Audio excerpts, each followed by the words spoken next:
Oke, bertemu lagi dengan Kak Sigit di Bimbel Privat Like Education Penggilingan Cakung, Jakarta Timur. Nah, hari ini Kak Sigit mau membahas tentang materi IPA kelas 6 SD, tema 4, subtema 3. Oke, langsung aja kita mulai dengan mengucap basmalah Bismillahirrahmanirrahim. Nah, sumber energi listrik tidak terbarukan. Tidak terbarukan itu artinya apa, Kak? Non alternatif. Atau dia itu kalau dipakai terus-menerus, maka dia akan cepat habis. Nah, itu tidak terbarukan. Jadi energi sumber energi listrik ini dia tidak akan bisa sampai kiamat, itu nggak bisa.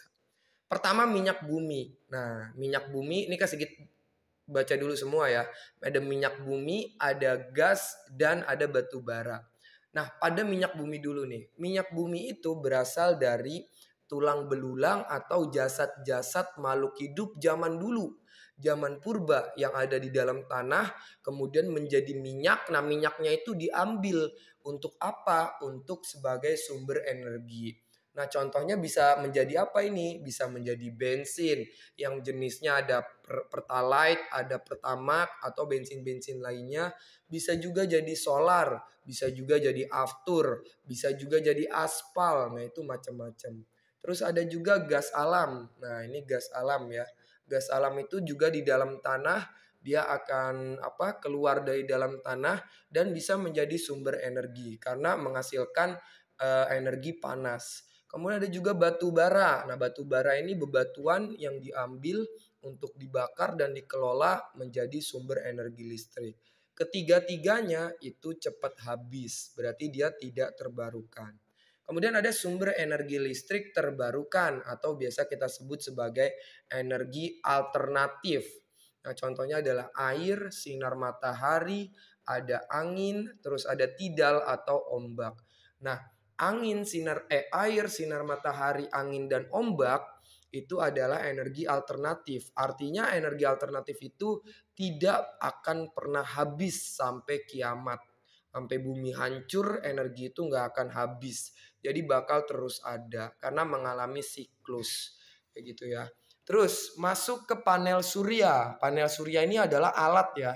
Adalah kumpulan sel surya yang disusun untuk menyerap sinar matahari. Jadi panel surya itu bentuknya, kalau yang sering kasih gitu lihat ya, bentuknya itu kotak, terus terdiri dari sel-sel surya.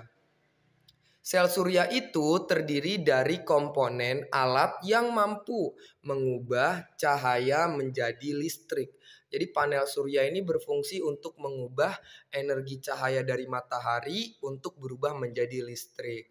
Beberapa rumah ya di Jakarta itu khususnya yang di komplek ya.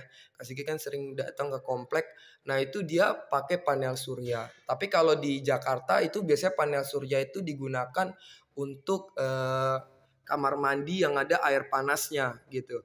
Jadi kalau dinyalain dia ada air hangatnya kayak gitu.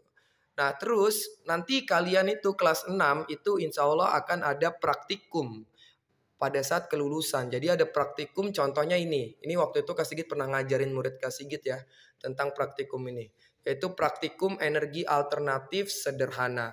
Nah, itu dapat menggunakan ya. Jadi menggunakan apa? Menggunakan kentang atau jeruk nipis. Kemudian koin, biasanya duit 500 perak ya. Terus paku, kabel, dan terakhir ada lampu kecil. Nah, jadi caranya itu adalah kabelnya nanti dililitin ke koin atau paku. Kemudian koin atau pakunya ini nanti ditancepin ke kentang atau jeruk nipis. Ternyata kentang atau jeruk nipis ini bisa menjadi sumber energi listrik. Ya walaupun kecil banget ya wattnya ya.